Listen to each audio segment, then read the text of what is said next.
입니다. 질의 한번 하기 어렵습니다. 박장범 후보님, 사장 응모하시면서 경영계획서 내셨죠? 네. 네. 박민 사장의 경영계획서 보면서 제가 본인 치적도 아닌데 자화자찬한 부분이 많았어가지고 지적한 바가 있습니다. 이번에 연임한다면 아마 저에게 더 많은 지적을 받을 상황이었어요. 꼼꼼히 읽어봤거든요. 그럼에도 불구하고 박장범 후보에게 밀리다니 박민 사장 본인은 굉장히 억울할 것 같습니다.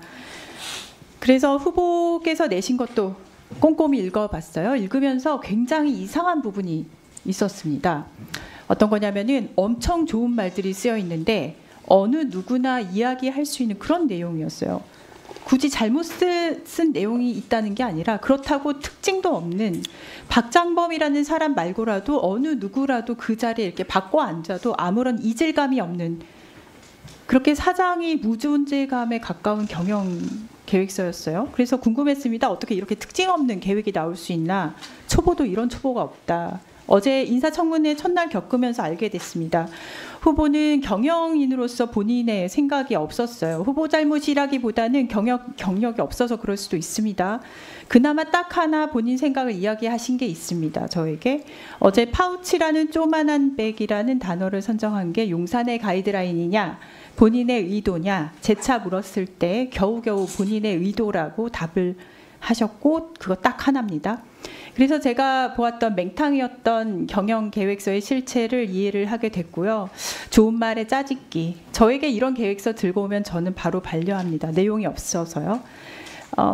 그래서 동시에 든 생각이 있습니다. 딱 하나 어제 인정하신 파우치 논란 또한 본인 생각이었을까?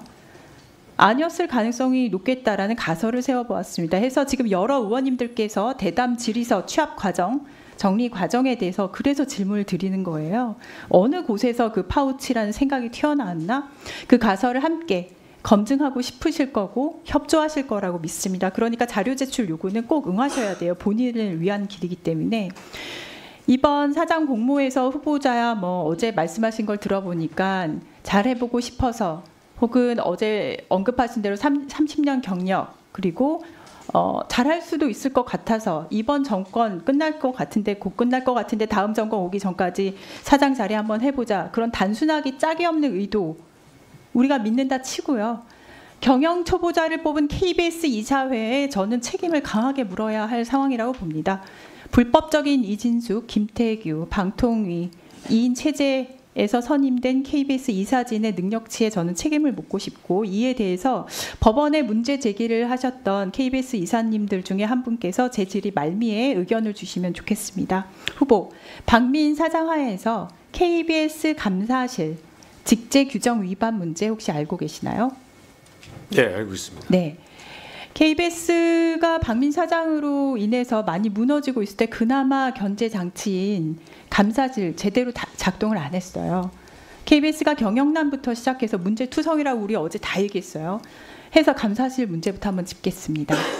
저에게 간결하게, 진짜 간결하게 현재 KBS 감사실 직제 규정 위반 문제, 이걸 이 방송을 시청하시는 국민들도 알아듣게끔 쉽게 아주 간략하게 10초 안에 설명을 좀 해보시겠어요? 네, 매우 이례적으로 이 감사실의 주요 직책인 감사실장, 방송감사부장이라든지 그 밑에 부장 2명이 동시에 앉아서 일을 하는 상황입니다. 이유에 대해서 설명을 안 하시면, 이유는 10초 안에 하라고 하셔갖고 현상만 설명하고, 이유는 문제가 지금 전달이 됐을까 싶습니다. 짧게 간략하게 명확하게 문제를 설명하는 것도 능력입니다. 자, 그럼 하나씩 짚죠.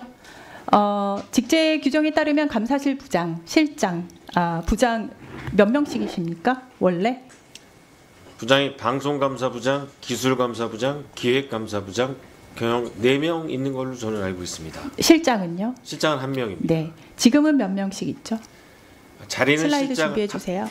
자리는 실장 하나인데 2명이 지금 보임돼 있고, 밑에 부장 자리 2명에 두 자리가 각각 2명씩 현재 일을 하고 있는 상황입니다. 네, 지금 제가 KBS 결산하고 국정감사 때도 지적을 했는데요. 박민 사장이 이유를 설명을 제일 중요한 걸 안 하셨어요. 박민 사장이 감사실 직원 쫓아내고 이거 쫓아낸 과정이 불법입니다. 본인이 새로 내리꽂고 감사부서 직원 사실 직원 보직 전보는 감사의 요청에 의해서 했었어야 돼 그냥 맘대로 했죠. 그랬다가 효력정지 가처분 소송에서 패소하는 바람에 원래 있던 분들이 돌아와서 지금 감사실에 인원이 2배인 상태죠. KBS 재정 문제 심각하다고 KBS 사장 공모 경영 계획서에도 기재하셨더라고요. 인건비 지금 2달째 여러 달째 지금 2배 나가고 있죠. 이거 정상화 계획도 있습니까? 짧게 대답하시죠. 있습니까? 법원 판결을 기다리고 있는 정상화 상황으로 계획이 있습니까? 지금 인건비 2배씩 나가잖아요. 말씀하신 것처럼 이 감사실은 인사의 자, 다음 독립성이 페이지요. 어느 정도 존중되는 슬라이드가 안 뜨고 있었네요. 두 번째 페이지로 가주세요. 소송비도 나가고 있어요. 박민 사장이 잘못한 건데 소송비는 KBS가 내고 있죠. 자, 인건비 2배씩 나가고 소송비도 KBS가 내고 있고 재정 문제 어제도 말씀하셨어요. 경영계획서에도 재정 문제 많이 말씀하셨습니다. 인건비 2배씩이나 줄 상황 아니에요. 소송비 이렇게 내주고 있을 상황 아니에요. 하루 빨리 정상화해야 되지 않을까요? 이거 정상화 계획이 없어가지고 제가 특징이 없다고 하는 겁니다. 박민 사장 체제에서 KBS는 굉장히 많이 무너졌습니다. 경영계획서에 꼭 들어가야 될 것은 바로 망가진 KBS 정상화예요. 제가 왜 이렇게 맹탕이라고 느꼈는지 이제 조금 더 질의를 하면서 답변 들으면서 뚜렷해진 것 같습니다. 문제를 정상화를 하겠다라고 하는데 문제 정의가 안 돼 있어요. 문제 정의가 안 돼 있고 그 문제에 대한 그러니까 해결책도 제대로 안 나오는 거죠. 지금 가장 큰 문제를 일으킨 것 중에 하나는 박민 사장이 자초한 게 굉장히 많습니다. 해서 박민 사장이 망가뜨린 부분 정상화하는 작업에 대한 계획이 들어가 있지 않아요. 저는 이 사건 비롯해서 수신료 문제 그리고 광복절날 난리가 났었던 나비부인 틀고 세월호 추모 리본 모자이크하고 박민 사장이 여러모로 저지른 KBS 경영 전반에 대한 감사원 감사가 저는 필요하다고 보는데요. 후보께서는 감사원에 감사 요청 경영 계획에 넣겠습니까? 박민 사장에 대한 감사 계획이요? 박민 사장이 다 엉망으로 만들어 놓은 KBS 지난 일에 대한 감사 말씀드린 것입니다.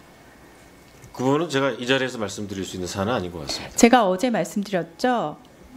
경영 능력 중에 하나는 굉장히 어려운 결정을 내려야 되는 사람이라는 것. 사장이면 이런 판단을 하셔야 돼요. 박민 사장이 잘못한 것들에 대한 감사, 경영 계획에 넣겠습니까? 사장으로서 판단 내릴 수 있습니까? 감사원의 특정인에 대한 감사 요구를 한다는 것은 특정인이 아니라 네. 엉망이 된 부분들에 감사실에 대한 것 또한 포함을 합니다. 사실 확인을 먼저 거친 다음에 위법 사항이 존재한다고 하면 그때 가서 감사원의 감사 이미 감사실 문제는 판단이 내려진 바가 있잖아요. 해서 저는 다른 걸 묻는 것이 아니라 사장 후보로서 정상화한다고 했으니 정상화에 대한 의지가 실행 계획으로 나와야 될 거 아니에요. 거기에 대한 결정을 내릴 수 있나요, 없나요? 그 능력을 지금 보여주셔야 됩니다. 네, 위원님, 이 사안은 현재 소송이 진행 중인 사안으로 알고 있습니다. 가처분은 오늘 나왔지만 제가 어제부터 기회를 계속 드리는데 안타깝네요. 사장 자리는 그런 결정 내리는 자리예요. 자, 저는 이진숙을 임명한 대통령, 이진숙, 김태규 불법적 2인 체제 하에 임명된 KBS 이사진, 그리고 그들이 엉망진창으로 뽑은 KBS 사장 후보, 여기에 대해서 책임을 물어야 된다고 생각을 하고요. 그래서 혹시 김찬태 이사님 이 부분에 대한 의견을